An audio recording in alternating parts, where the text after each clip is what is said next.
함께 나누겠습니다. 로마서 12장 1절에서부터 21절까지의 말씀을 저와 여러분 서로 교독하겠습니다. 제가 먼저 읽겠습니다. 그러므로 형제들이여, 내가 하나님의 자비하심으로 여러분에게 권합니다. 여러분의 몸을 하나님께서 기뻐하시는 거룩한 산 제물로 드리십시오. 이것이 여러분이 드릴 영적 예배입니다. 2절. 여러분은 이 세대를 본받지 말고 오직 마음을 새롭게 함으로 변화를 받아 하나님의 선하시고 기뻐하시고 온전하실 뜻이 무엇인지 분별하도록 하십시오. 나는 내게 주신 은혜를 힘입어 여러분 각 사람에게 말합니다. 여러분은 마땅히 생각할 그 이상의 생각을 품지 말고 오직 하나님께서 각 사람에게 나눠주신 믿음의 분량대로 분수에 맞게 생각하십시오. 우리가 한 몸에 많은 지체를 가졌으나 모든 지체가 같은 기능을 하는 것이 아닙니다. 이와 같이 우리 많은 사람들도 그리스도 안에서 한 몸을 이루었고 각 사람은 서로 지체가 됐습니다. 우리는 우리에게 주신 은혜를 따라 서로 다른 은사를 갖고 있습니다. 만일 예언이면 믿음의 분량대로, 섬기는 일이면 섬기는 일로, 가르치는 이면 가르치는 일로, 권면하는 사람은 권면하는 일로, 구제하는 사람은 순수한 마음으로, 지도하는 사람은 부지런함으로, 긍휼을 베푸는 사람은 기쁜 마음으로 해야 합니다. 사랑에는 거짓이 없어야 합니다. 악한 것을 미워하고 선한 것을 붙드십시오. 형제의 사랑으로 사랑하고 서로 먼저 존경하며 열심을 내 일하고 성령으로 뜨거워진 마음으로 주를 섬기십시오. 소망 가운데 기뻐하고 환난 가운데 참으며 기도를 항상 힘쓰십시오. 성도들의 쓸 것을 공급하고 나그네를 대접하는 일을 힘쓰십시오. 여러분을 핍박하는 사람들을 축복하십시오. 축복하고 저주하지 마십시오. 기뻐하는 사람들과 함께 기뻐하고 우는 사람들과 함께 우십시오. 서로 마음을 같이하고 교만한 마음을 품지 말며 오히려 비천한 사람들과 사귀고 스스로 지혜 있는 채 마십시오. 아무도 악을 악으로 갚지 말고 모든 사람 앞에서 선한 일을 힘써 행하십시오. 여러분이 할 수만 있으면 모든 사람들과 평화롭게 지내십시오. 사랑하는 형제들이여, 여러분이 스스로 원수를 갚지 말고 하나님의 진노하심에 맡기십시오. 기록되기를 원수를 갚는 것이 내게 있으니 내가 갚아주겠다고 주께서 말씀하십니다. 내 원수가 굶주려 있으면 먹이고 목말라 하면 마실 것을 주어라. 이로써 내가 그의 머리 위에 숯불을 쌓을 것이다. 악에 지지 말고 선으로 악을 이기십시오. 아멘. 이것은 주님의 말씀입니다. 우리 한 번 더 기도하겠습니다.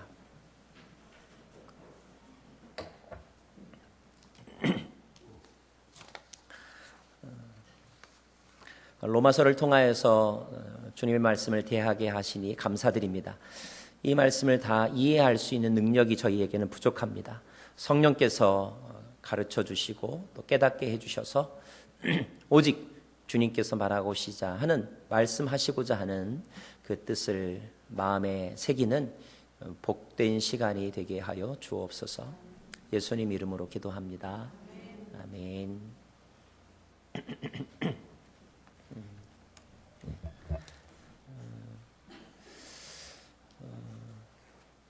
A 성도님이 우연히 건강검진을 받다가 좀 더 정밀 검사를 받아야 될 필요가 있다는 이야기를 듣고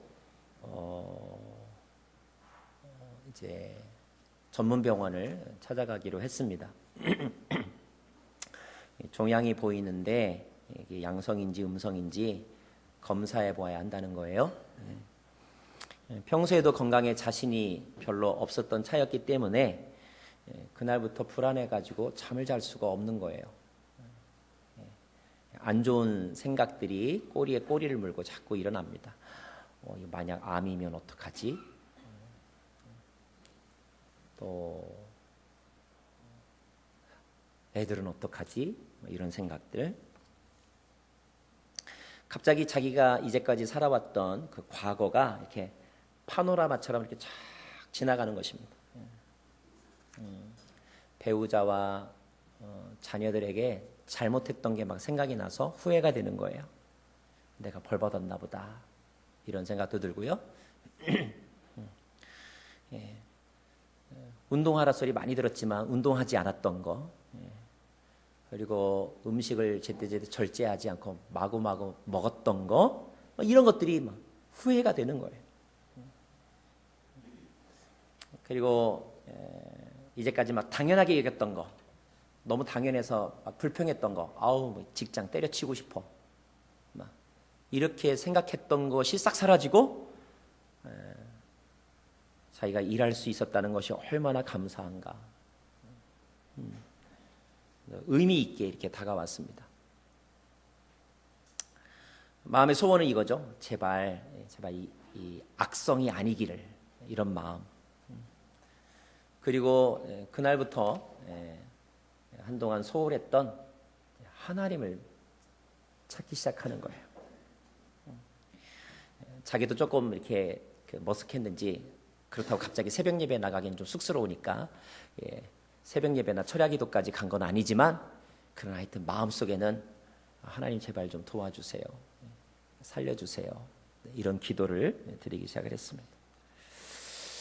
만약에 이게 큰 문제가 아니라면 제가 하나님 일 열심히 할게요, 지금처럼 살지 않을게요, 이런 마음의 기도를 이제 혼자서 간절하게 드리는 거죠.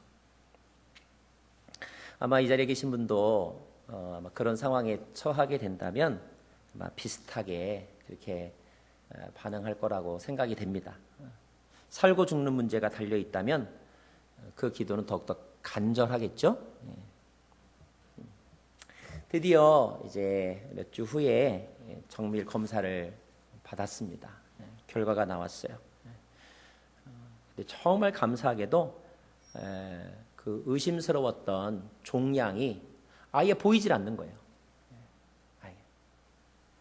그래서 심지어는 뭐 종합 검진 때 잘못 본 게 아닌가, 이런 생각, 이런 이야기도 있었고, 아니면 또 그 기간 동안 기도하는 중에 정말 하나님께서 특별한 은혜를 주셔서 종양이 사라졌는지 그건 알지 못하겠지만, 그러나 분명한 거는 종양이 없다는 거예요. 그러니까 얼마나 마음이 가벼워졌겠어요? 어제까지만 해도 막 죽을 것 같았는데 살 것 같은 거예요. 너무너무 좋아가지고 금방 그 소식을 여기저기 알리고 싶은 그 마음. 자, 우리가 주목해서 볼 것은 이제 그 다음부터의 일입니다. 그 다음부터요. 자, 누군가는 그의 삶을 계속해서 지켜보고 있는 거죠. 자, 그는 이제 그 후로 운동을 시작했을까요? 그리고 그는 그 후로 가족들에게 달라진 태도를 보였을까요? 여러분 어떻게 추측하세요? 여러분이 마음속으로 생각한 답이 여러분의 모습입니다. 만약에 그가 그 과정 중에서 정말로 깨달은 게 많았다고 한다면 어떻게 행동했을까요? 우리 말에 이렇게 들어갈 때와 나올 때가 다르다, 이런 말 있잖아요. 들어갈 때하고 나올 때가 다른 사람, 그런 사람을 우리가 전문 용어로 먹튀라고 말합니다. 먹튀. 먹고 튀었다, 이런 말이에요. 먹고 튀었다. 그렇게 살면 안 되겠죠? 그러면 안 되는 거잖아요, 그죠? 오늘 말씀은 그렇게 살지 말라는 교훈입니다. 오늘 로마서 12장 말씀은 그렇게 살지 말라는 교훈이에요. 지난주에 우리는 고린도에서 로마를 향해 편지를 쓴 바울, 그리고 그 로마서의 내용 일부를 살펴보았죠. 여러분 한번 이 앞에 있는 지도로 고린도가 어디쯤인가 한번 찾아보세요. 이 큰 세계 지도로 보면요, 한국 보이지도 않아요, 그죠? 적어도 이쪽은 아니에요. 이쪽에 지금의 터키 땅이 있습니다. 터키 땅이 있어요. 여러분이 생각한 어디쯤인가에서 이제 로마의 편지를 쓴 것입니다. 로마에 모이는 기독교 공동체, 로마의 교인들에게 쓴 편지가 로마서예요. 여러분, 로마서는 크게 두 부분으로 나눌 수 있거든요. 모두 16장으로 되어 있지만 1장부터 11장까지가 한 파트입니다. 1장부터 11장까지는 복음이란 무엇인가에 대한 설명이에요. 그 중에서 지난주에 우리는 3장에 있는 말씀 가지고 함께 나누었어요. 복음이란 무엇이라고 우리가 배웠죠? 복음은 구원을 주시는 하나님의 능력이다. 지난주 메시지 가운데 하나입니다. 또 복음은 하나님의 은혜가 모든 사람에게 차별 없이 임했다는 것. 이것이 복음입니다. 그래서 그 차별 없는 하나님의 은혜가 차별 없이 가야만 하기 때문에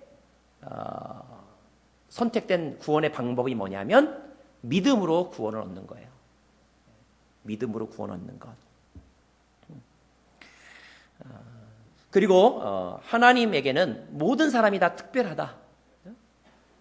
하나님에게는 모든 사람이 다 똑같다. 그래서 지난주에 우리가 서로 이렇게 복습했잖아요. 우리는 다 똑같다.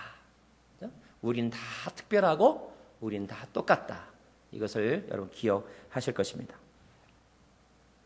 근데 여러분 한번 상상해 보세요. 그 편지를 받아서 읽은 그 로마에 있는 교인들을 한번 생각해 보세요. 로마의 교인들, 로마의 크리스찬들 가운데는 유태인도 있고 헬라인도 있었거든요. 그러면 여러분 보세요. 모든 사람은 다 똑같아. 구원은 똑같이 주어진 선물이야. 이렇게 하나님이 말씀하셨다고 그 편지에 쓰여져 있으면 그 편지를 읽을 때 여러분 누가 더 좋아했을 것 같아요? 누가? 유대인이? 헬라인이?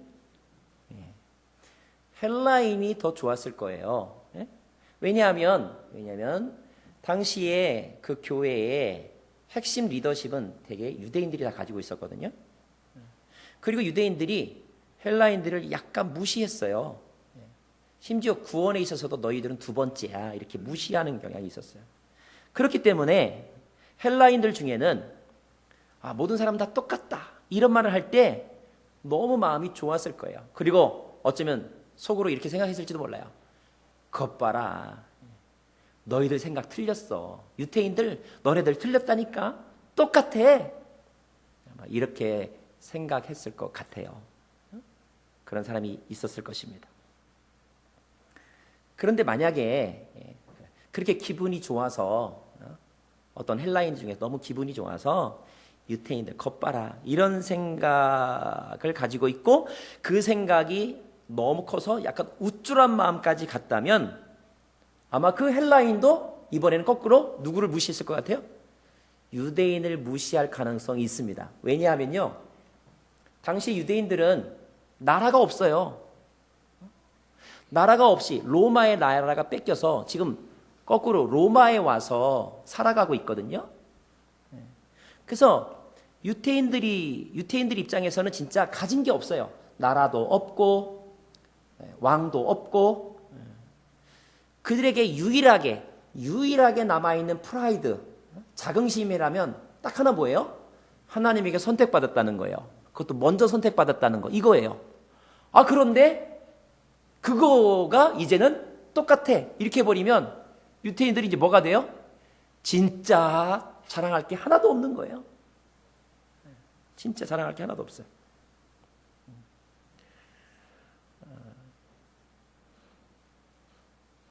오히려 헬라인들이 막 이제 그 기고만장해서, 그죠? 기분이 너무 좋아서 이제 유태인 너희들 필요 없어 이렇게 나올지도 몰라요, 그죠?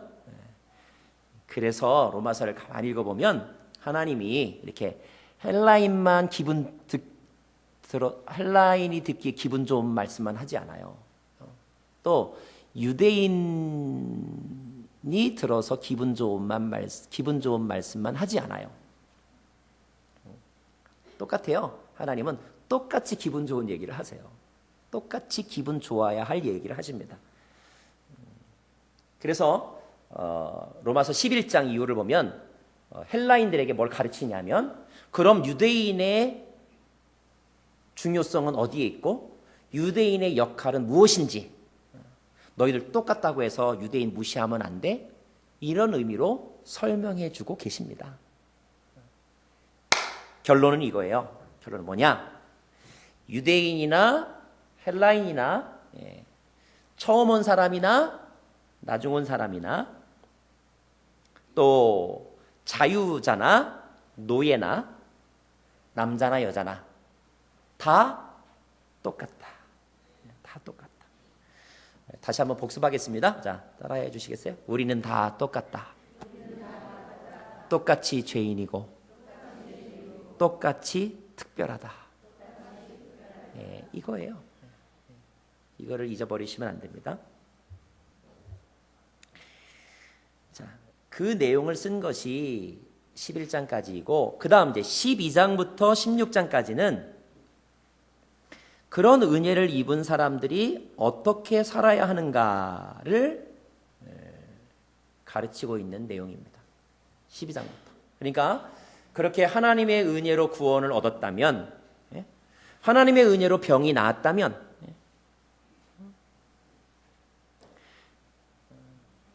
하나님의 은혜로 특별한 사람이 되었다면 그 은혜에 합당한 삶을 살아야 하지 않겠는가? 그러면 그 은혜에 합당한 삶은 어떻게 살아가는 것인가?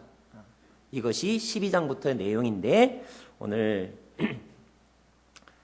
세 가지를 여러분과 함께 좀 살펴보려고 합니다. 먼저 기억해야 될 단어가 있어요. 그 단어는 그러므로예요. 12장 1절 말씀을 같이 한번 보겠습니다. 1절 시작. 그러므로 형제들아 내가 하나님의 자비하심으로 여러분에게 권합니다. 그러므로 그러므로 여기서 그러므로는 직접적으로는 바로 그 위에 있는 절 11장 36절을 말하겠죠. 그러나 좀 더 넓게는 1장부터 11장까지를 다 포함하는 거예요. 자, 그러므로 다시 말하면 너희가 차별 없는 은혜를 받았으므로 이런 말입니다. 차별 없는 은혜를 받았으므로 이렇게 살아라. 어떻게? 어떻게? 자, 그 다음 말씀 읽어보실래요? 여러분을 시작. 여러분의 몸을 하나님께서 기뻐하시는 거룩한 산제물로 드리십시오. 이것이 여러분이 드릴 영적 예배입니다. 그러므로 차별 없는 은혜를 받은 사람은 예배하는 삶을 살아라. 예배자가 되어라. 이것입니다. 지금 여러분 예배하고 있는데 여러분 예배가 무엇입니까? 예배는 하나님과 그리고 그분이 하신 일을 인정하는 거예요. 인정하는 것. 그럼 하나님은 어떤 분이신가? 하나님은 모든 것의 주인이시죠. 1장부터 11장까지를 기억하면 하나님은 은혜를 주신 분, 은혜의 공급자이십니다. 그 하나님은 어떤 일을 하셨느냐? 그 은혜를 차별 없이 베푸신 분이세요. 그러므로 은혜의 주인이시고 차별 없이 은혜를 베푸신 그분을 인정하고 감사하고 그리고 찬양하고 높여드리는 것, 이것이 바로 예배입니다. 예배. 자, 감사를 어떻게 하느냐? 여러분 우리가 이렇게 신세를 지면 감사 표시를 하잖아요. 그죠?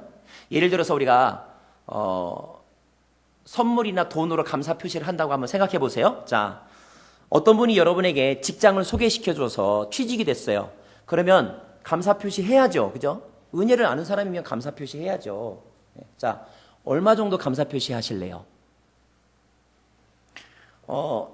결혼을 막 걱정하고 있었는데 어떤 사람이 소개시켜줬어요. 그래서 만나서 결혼을 했어요. 그러면 결혼 배우자를 소개시켜주신 그분에게 어느 정도 여러분 감사 표시를 하실래요? 뭐 양복 한 벌? 아니면 빨간 내복? 네. 예. 자, 하나님이 우리에게 차별 없는 은혜를 베풀어 주셨다면 그 구원에 대해서 어느 정도로 감사 표시를 하실래요? 1불? 네. 어떤 분은요 10년 전이나 10년 후나 늘 정해진 액수 1불 헌금하시는 분이 계시더라고요. 아니면 그건 좀 너무 심하고 한 10,000불은 해야지. 10,000불을 하기로 했다면 10,000불을 다 해 이런다면 똑같이 10,000불 이러면 어떤 사람은 10,000불이 너무 부담스럽고 어떤 사람은 아주 빌 게이츠 같은 부자는 10,000불 너무너무 이렇게 하찮은 돈일 수도 있을 거예요. 그죠? 그런데 참 감사한 거는 하나님이 우리에게 은혜를 차별 없이 베푸셨잖아요. 근데 오늘 말씀 보면 하나님이 우리에게 감사를 차별 없이 하라고 가르쳐 주세요. 차별 없이. 차별 없이 감사하는 게 똑같이 만불이냐? 아니에요. 아닙니다. 차별 없는 감사의 액수는 오늘 말씀 보면 그 사람 전부예요. 그 사람 전부. 오늘 보니까 여러분의 몸을 하나님이 기뻐하시는 거룩한 산제물로 드려라 그랬어요. 있는 모습 그대로, 어린아이면 어린아이 그대로, 어른이면 어른 그대로 너희의 몸을 하나님께 산제물로 드려라. 이것이 하나님이 말씀하신 감사의 액수입니다. 이거야말로 차별이 없는 거예요. 이거야말로 차별 없는 감사의 표현입니다. 우리 몸을 드리라고 말하면 어떤 분은 이렇게 또 생각하세요. 교회에 나와서 매일매일 살아야 된다는 뜻인가? 맨날 교회 봉사만 하라는 뜻인가? 이 자리에 나와서 예배하는 것, 이것을 세레모니로서의 예배잖아요. 예배 시간에 예배하는 것. 여러분, 그것은 예배 시간에 드리는 예배를 말하는 게 아닙니다. 아니, 그 정도 가지고는 안 된다고 말씀하시는 거예요. 일주일에 하루 중에서 2시간 교회 와서 하는 것, 이것 정도로는 안 된다는 거예요. 주님은 우리의 삶 전부를 그분께 드려야 한다고 말씀하고 있습니다. 왜냐하면 하나님의 은혜의 값어치는 그 정도로 크다는 거예요. 하나님의 은혜의 값어치가. 하나님을 인정하는 것, 하나님이 하신 일을 인정하여서 그것에 합당한 예물은 우리의 삶 전체를 그분께 드리는 것이다. 은혜를 받은 자로 산다는 것은 뭐냐면 우리가 모든 나쁜 조건과 우리의 어떤 여러 가지 과거, 그런 과거의 약함에도 불구하고 우리가 사랑받고 선택받은 자라는 사실을 믿고 살아가는 것. 그래서 그 하나님의 은혜의 가치는 우리의 가진 것의 일부가 아니라 우리의 삶 전체를 드릴 만한 것이라는 겁니다. 우리의 삶 전체를 드립니다. 그래도 우리의 삶 전체를 드린다는 것이 좀 무슨 뜻일까 혹시 궁금해 하신다면 2절 말씀을 보기를 원합니다. 2절 읽겠습니다. 시작. 여러분은 이 세대를 본받지 말고 오직 마음을 새롭게 함으로 변화를 받아 하나님의 선하시고 기뻐하시고 온전하신 뜻이 무엇인지 분별하도록 하십시오. 저는 이 말씀을 모든 일에 하나님을 인정하라, 모든 일에 하나님께 집중하라, 이렇게 설명하고 싶습니다. 대부분의 집 아이들처럼 저희 집 아이들, 특별히 아들 녀석도 이렇게 컴퓨터 하는 거, 게임하는 거 좋아해요. 그래서 틈만 나면 이렇게 게임 하려고 하고, 게임 그만해, 또 게임 더 하고 싶은 이 부모와 이 자녀 사이에 이 줄다리기가 저희 집에도 늘 있습니다. 제 아내가 지금 한국을 방문 중이어서 저희 집에 저하고 제 아들하고만 둘이 있거든요. 이제 아내가 하던 일을 제가 쭉 해야 되기 때문에 밥도 하고 빨래도 하고 청소도 하고 막 그럽니다. 하루는 제가 아들에게 아빠 좀 도와줘, 청소 좀 하자, 청소 좀. 네 방은 네가 청소해. 그래서 책상 정리, 침대 정리, 휴지통 비우기, 청소기 돌리기 이렇게 해야 될 일을 말해 주었어요. 그리고 저는 또 다른 곳에서 이제 다른 청소를 하고 있었는데 조금 하다 보니까 책상 치우던 녀석이 어디 갔나 없어졌어요. 그래서 어디 갔나 봤더니 그곳에 가서 또 게임하고 있는 거예요. 왜 그렇게 하나 봤더니요, 요즘 게임은 또 온라인 게임이라고 자기 혼자 하는 게 아니라 그 교회 유스그룹의 다른 친구들하고 같이 게임을 하는 거예요. 그러니까 그 흐름을 놓치면 안 되니까 거기 그래서 이제 혼을 내주고 빨리 안 끝내? 빨리 가서 하던 일 마저 하고 그 다음에 게임 하려면 해. 그랬더니 가가지고 또 이제 청소를 하는 거예요. 조금 있다 보니까 또 없어졌어요. 또 게임하고 있어요. 컴퓨터 하고 있어요. 아이의 마음 속에는 청소는 하지만 마음은 어디가 있는 거예요? 게임에 가 있는 거예요. 우리 아들은 게임을 예배하고 삽니다. 자, 예배란 산 예배란 바로 이런 거예요. 예? 너희 몸을 거룩한 산 예배로 드리라. 이런 말은 우리가 어디에 있든지, 집에 있든지 일터에 있든지 아니면 이 교회당 안에 있든지 하나님께 집중하고 하나님에게 모든 관심을 쏟아놓는 것, 이것이 산 예배를 드리는 것, 이것입니다.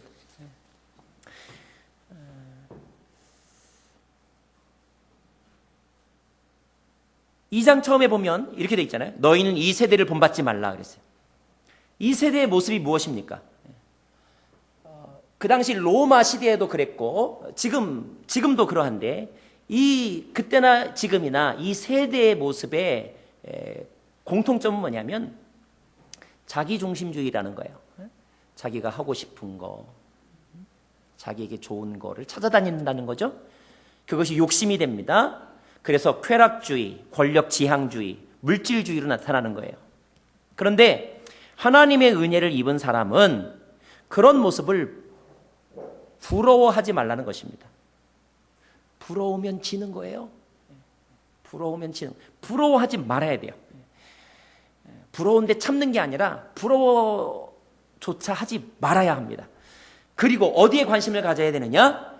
오늘 예수님께서 그런 말씀하셨어요. 너희가 하나님의 일은 생각하지 않고 사람의 일만 생각하는구나. 사람의 일을 생각하지 말고 하나님의 일을 생각하라는 거예요. 오늘도 말씀에 선하시고 기뻐하시고 온전하신 뜻, 그 뜻에, 그 하나님의 뜻에 집중하여라. 이것이 우리가 영적인 예배, 거룩한 산제물로 사는 삶이다. 이런 말입니다. 왜 분별해야 될까요? 왜 하나님의 뜻을 분별해야 될까요? 왜 하나님의 뜻에 집중해야 될까요? 그것은 바로 거기에 생명이 있기 때문에 그래요. 거기에.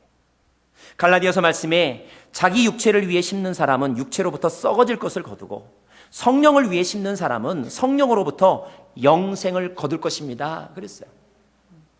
욕심을 채우면 잠깐은 기분이 좋을지 모르지만 그러나 길게 보면 손해더라 하는 것입니다. 그래서 생명은 어디에 있느냐? 하나님이 기뻐하시고 하나님이 좋아하시는 일에 생명이 있으니 그것이 무엇인지를 분별하라. 이것이 오늘 말씀의 가르침이에요. 그러므로 우리는 누군가와 밥 먹을 때 누구하고 밥 먹지? 할 때 하나 더 고민해야 돼요. 이것이 선한 일일까? 이것이 하나님께서 기뻐하실까?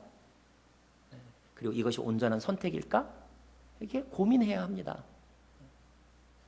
쇼핑하러 갈 때 한 번 더 고민해야 돼요. 이게 최선인가? 하나님이 기뻐하실까? 이게 온전한가? 이렇게 늘 고민하고 또 질문하고 또 하나님의 음성을 들으면서 살아야 한다는 거예요. 이게 영적 예배라는 것입니다. 은혜 입은 사람은 그렇게 살라는 거예요. 두 번째, 먼저 하나님을 예배한 두 번째는 뭐냐면 자기 자신을 인정하는 삶을 살아라. 이런 말입니다. 우리 5절 말씀을 같이 한번 읽을게요. 5절 말씀. 시작. 이와 같이 우리 많은 사람들도 그리스도 안에서 한 몸을 이루었고 각 사람은 서로 지체가 됐습니다. 제가 아는 한 사람은 요즘에 참 이렇게 해피하지 않아요. 얼굴 표정도 많이 어둡고 무거운데 대화를 해보니까 자기가 제일 불쌍하고 불행하다고 말하더라고요. 그래서 당신보다 더 힘든 사람이 있어요. 저 사람 좀 보세요. 그랬더니 아니라는 거예요. 그러면서 그분에 대해서 이거 얘기하는데 뭘 얘기하나 봤더니 자기보다 나은 것만 얘기하더라고요. 심지어 모태신앙임에도 불구하고 그렇게 말하더라고요. 하나님이 없다고 생각한다. 그래서 제가 얼마나 힘들면 저렇게 말할까 그런 생각이 들었어요. 그러면서 동시에 또 이렇게 제 마음속으로 질문했어요. 이 생각이 맞을까? 내가 언더스탠드는 하겠지만 어그리는 안 되더라고요. 자, 하나님의 은혜를 입은 사람이 두 번째로 해야 할 일은 뭐냐면 자기 자신을 바르게 인정하고 바르게 사랑하는 것입니다. 그러면 자기 자신을 바르게 인정한다는 것은 뭐냐? 오늘 여러분 읽었죠? 5절에 뭐라고 되냐면 우리는 그리스도의 몸이고 그리고 그리스도와 한 몸을 이루었다 그랬어요. 무슨 말이냐면 우리는 하나님의 은혜를 입은 사람은 하나님과 뗄래야 뗄 수 없는 관계가 되었다. 한 몸이다 이런 말입니다. 뭐 그분은 머리고 우리는 지체고 그 말에 더 쉬운 뜻은 뭐냐면 하나님과 우리는 한 몸이라는 거예요. 한 몸. 뗄래야 뗄 수 없다는 거예요. 어느 정도 뗄 수가 없는지 아세요? 사망이나 적신이나 위험이나 칼이나 그 어떤 것이라도 우리를 하나님으로부터 뗄 수 없다. 이렇게 말씀하고 있어요. 여러분 자신은 여러분을 어떻게 보아야 되냐면 이제 나는 하나님과 한 몸. 한 몸. 여러분 누구 업고 다녀보신 적 있으시죠? 누구 업고 다니면 불편해요? 편해요? 불편하죠? 왜 불편하냐면 그것이 자각되기 때문에 그런 거예요. 그러나 시계 오래 차고 다니면 시계를 찼다는 것 때문에 불편해요? 안 불편해요? 안 불편하죠? 왜요? 이미 거기에 적응되어 있기 때문에 시계가 내 몸의 일부가 되었기 때문에 시계를 찾는지 않는지조차 모를 정도잖아요. 우리가 하나님의 은혜를 입었다는 것은 그리스도와 한 몸이 되었다는 뜻인데 그와 같은 거라는 거예요. 뗄래야 뗄 수 없다는 거예요. 그런데 어떤 사람들은 은혜를 입었다고 하는 사람이 어떤 생각을 한다는 거예요? 하나님이 날 버렸나 봐. 하나님은 없어. 이렇게 얘기를 하면 그것은 은혜를 입은 사람의 생각이 아니라는 것입니다. 게다가 3절 말씀 보실래요? 3절 말씀. 시작. 나는 내게 주신 은혜를 입어 각 사람에게 말합니다. 여러분은 마땅히 생각할 그 이상의 생각을 품지 말고 오직 하나님께서 각 사람에게 나눠주신 믿음의 분량대로 분수에 맞게 생각하십시오. 분수에 맞게 살라는 말이 눈에 확 들어오죠, 여러분. 그러면서 그 다음에 우리에게 주신 은사에 대해서 말하고 있어요.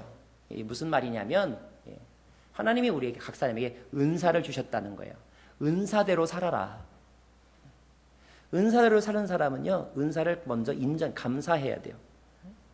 그리고 분수대로 살라는 말은 자신의 한계와 능력을 인정하면서 살아라. 이것이 은혜 입은 사람의 삶이다. 태도이다. 은혜를 입었다고 해서 하나님과 내가 한 몸이라고 해가지고 하나님을 내 거라고 착각하지 말고 자기가 하나님인 양 생각하지는 말아라. 한 몸이지만 너는 피조물이다. 하나님이 너에게 은사를 주셨다. 너에게 주신 은사가 무엇인지 알고 둘째, 그 은사에 대해서 감사해라. 불평하지 말고. 자기에게 준 은사는 뭔지도 모르고 감사도 안 하면서 다른 사람이 가진 은사, 아이고 나에게 저런 거 주었으면 왜 나는 저런 남편 못 만나나, 이렇게 불평하면서 살지 말아라. 지금 너에게 있는 거, 너에게 주어진 상황 감사해라. 분수대로 살아라. 근데 사람들은 이것을 인정하려고 하지 않는 거예요. 자꾸 이것도 차별을 두고 비교하려고 하는 거예요. 어떤 사람은 인위적으로 막 바꾸려고 하는 것입니다. 여러분 성괴 아세요? 성괴? 해삼 멍게 성괴가 아니고 성괴. 성형 괴물을 성괴라고 그래요. 너무 지나치게 성형해가지고 예쁘게 만든 사람을 성형 괴물이라 그래요. 너무 인위적으로 뭔가를 바꾸려고 하는 거예요. 어떤 사람은 심지어 남자인데 자기를 여자로 만들잖아요. 제발 그렇게 하지 말아라. 나는 너가 너무나 아름답고 나는 네가 참 이쁜데, 그래서 네가 태어났을 때 이는 내 사랑하는 아들이요 내 기쁜 딸이구나, 이렇게 하나님은 말했는데 너는 왜 너 자신을 사랑하지 못하니? 여러분 자신이 요즘 사랑스럽고 이쁘세요?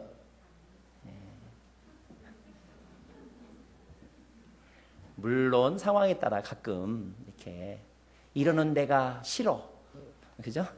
이러는 내가 나도 모르겠어, 이런 생각이 들 때가 있겠지만 본질적으로 들어가면 우리는 다 소중하고 아름답고 또 하나님의 필요에 따라서 이 땅에 태어난 꼭 필요한 사람들이라는 것입니다. 그러니까 여러분 아침마다 거울을 보고 넌 너무 예쁘다 이렇게 말하는 거는 지극히 성경적인 거예요. 왜? 자기를 사랑하는 거니까. 예수님께서 내 이웃을 내 몸과 같이 사랑하라고 그랬잖아요. 자기 몸을 사랑하지 않는 사람이 어떻게 사랑을 알겠어요? 우리는 하나님의 소리보다 주변 사람의 수근거리는 소리를 듣고 자기 자신을 뜯어고치려고 해요? 아니에요. 중요한 것은 자기 자신을 받아들이는 것이고, 그리고 하나님이 나를 어떻게 보시는가, 여기에 관심을 기울이는 것입니다. 경계선을 넘지 말고요, 믿음의 분량대로 생각하시기를 바랍니다. 이것이 은혜를 입은 사람의 삶의 태도입니다. 세 번째로 은혜를 입은 사람은 어떻게 살아야 되는가? 그것이 9절부터 21절까지의 말씀입니다. 저는 이 단락을 한마디로 이렇게 말하고 싶어요. 서로를 인정하면서 살아라. 서로를 인정하면서 살아라.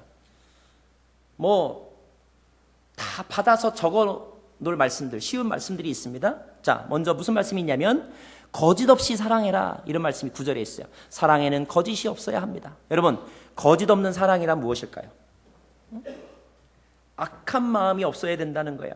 어떤 사람은 겉으로는 웃고 있는데 속셈은 다른 사람이 있어요. 그것은 거짓 없는 사랑이 아니잖아요. 차라리 여러분, 화가 나면 화가 난다고 말하세요. 그 사람한테 가서. 화난다고 말은 안 하고 웃으면서, 그렇다고 화를 없앤 게 아니에요. 꾹 담아두고 있으면, 그리고 딴 데 가서 막 욕하고 그 사람 저주하면 그것은 거짓 없는 사랑이에요. 차라리 가서 당신이 이것 때문에 기분 나쁩니다 라고 말하세요. 그래서 여러분 안에 화가 자리 잡지 못하도록 컨트롤 하셔야 돼요. 왜 거짓 없는 사랑을 해야 하느냐? 하나님이 거짓이 없으심으로. 그래서 우리도 거짓이 없어야 하는 것입니다. 그래서 솔직한 사랑을 해라, 이게 가르침이에요. 또 말씀 보면 10절 말씀 보세요. 10절 말씀 시작. 형제의 사랑으로 서로 사랑하고 서로 먼저 존경하며. 한번 따라하겠습니다. 서로 먼저 사랑하라. 서로 먼저 사랑하는 것입니다. 그리고 다른 사람의 필요에 응답하라고 말씀하세요. 나그네를 잘 대접하라, 이런 말씀이 있습니다. 예수님을 믿고 주님의 일을 하는 사람의 가장 큰 선택의 기준의 변화가 뭔가 봤더니요, 이거더라고요. 이전에는 내가 필요한 곳에 가고 내가 필요한 사람을 만났어요. 그런데 하나님의 일을 하는 사람은 나를 필요로 하는 곳에 나를 헌신하는 것입니다. 분명히 차이가 있어요. 내가 필요로 하는 사람을 만나러 가는 게 아니라 나를 필요로 하는 사람이 있는 곳에 내가 가는 것. 이것이 하나님의 은혜를 입은 사람의 삶의 태도입니다.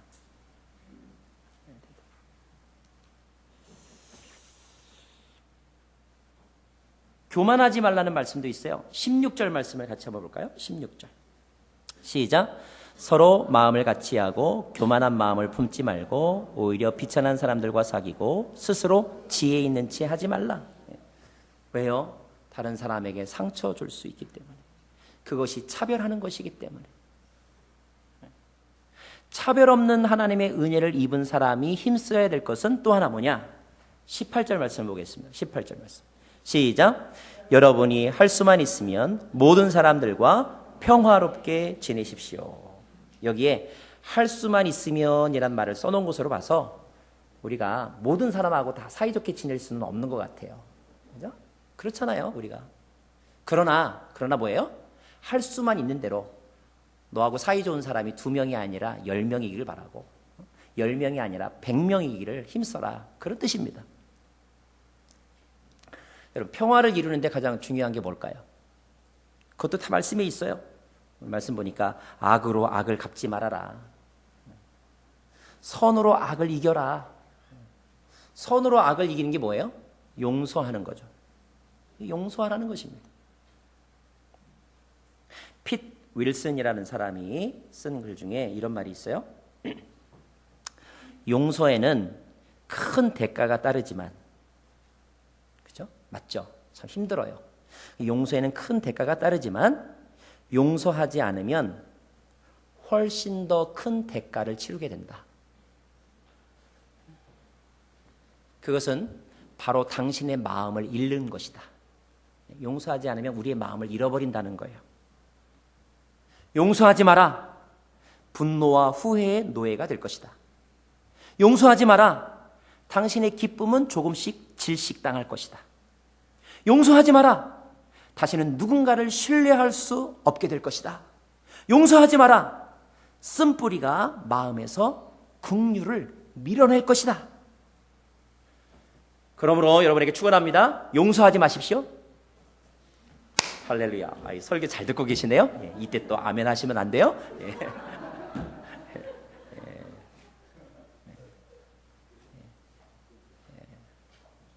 성경은 악을 선으로 이겨라 이렇게 말씀하고 있죠. 그래서 혹시 여러분을 놓고 누군가가 막 다른 사람이 가서 험담하면요, 여러분은 그 사람에 대해서 보란듯이 막 칭찬하고 다니세요. 이게 선으로 악을 이기는 것입니다. 혹시 여러분 이렇게 뜻하지 않은 손해를 당했어요? 그러면 막 보란듯이 막 감사를 외치면서 다니세요. 그러면 이것이 선으로 악을 이기는 것입니다. 모든 상황이 너무너무 힘드세요? 그러면 여러분 더 힘을 써서 예배하러 나오세요. 이게 선으로 악을 이기는 것입니다. 다른 사람이 누가 여러분 때렸어요? 원수 같은 짓을 했어요? 그러면 하나님께 맡기세요. 이것이 선으로 악을 이기는 것입니다. 오늘 말씀 19절에 보니까 원수 갚는 것은 나한테 있다. 내가 갚아줄게. 이 주님이 하신 말씀이에요. 원수 갚는 것은 그분께 맡겨라. 이것이 선으로 악을 이기는 것입니다. 나 그렇게 못하겠는데요? 여러분, 하나님께 받은 은혜에 집중하면 사람에게 받은 상처는 작아지더라고요. 그렇죠? 하나님께 받은 은혜에 집중하면 사람에게 받은 상처는 작아지게 되어 있습니다. 그래서 오늘 말씀 이제 정리합니다. 하나님의 은혜를 입은 사람, 특별히 차별 없는 은혜를 받은 사람은 첫째, 하나님을 인정하면서 살아. 그것이 바로 예배하는 것이고요. 너의 전부를 드려라. 두 번째, 자기 자신을 바르게 사랑해라. 욕심을 가지고 사랑하지 말고 바르게 사랑해라. 바르게 사랑하는 것은 자기 분수에 맞게 사는 것이다. 셋째, 다른 사람에 대해서 먼저 사랑하고 서로 사랑해라. 이것이 은혜를 입은 사람들이 살아야 되는 삶의 태도이다. 만약에 여러분이 예배하지 않으면 여러분은 하나님의 은혜를 모르는 사람이에요. 여러분이 여러분 자신을 바르게 가꾸지 않으면 여러분은 하나님의 은혜를 모르는 사람이에요. 여러분이 다른 사람 사랑하지 않고 미워하고 험담하고 저주하고 다니면 그것은 여러분이 하나님의 은혜를 모르는 사람이에요. 저는 저와 여러분 모두가 하나님의 은혜도 모르는, 하나님의 은혜를 모르는 그런 사람이 되지 않기를 바랍니다. 제 말이 마음에 안 와닿으신다면 이 질문에 대답하시면 됩니다. 이 가운데 지금 여러분 생각해 보세요. 하나님의 은혜 없이 여기에 있을 수 있다고 자신하는 분 있으면 앞으로 나오세요. 차별 없는 하나님의 은혜 없이 구원 받으신 분 있으면 나오세요.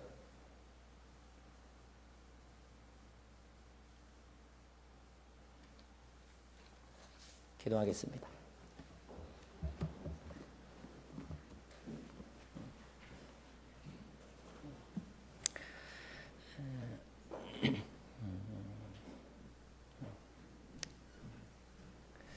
차별 없는 은혜로 우리는 구원을 얻었습니다. 그것이 정말 하나님의 은혜라면 우리는 평생 남은 인생 하나님을 예배하며 살고 자기 자신을 바르게 사랑하며 살고 그리고 사람들과 평화를 이루며 살아야 합니다. 우리 시간에 그렇게 기도하기를 원합니다. 들어갈 때와 나올 때가 다른 사람이 되지 말게 하여 주시고 은혜의 그 위대함을 망각하는 사람이 되지 않게 하여 주십시오. 그렇게 우리 자신을 이 시간에 고백하면서 은혜 입은 자로 살겠다고 다짐하는 기도 이 시간에 함께 드리길 원합니다. 기도하겠습니다.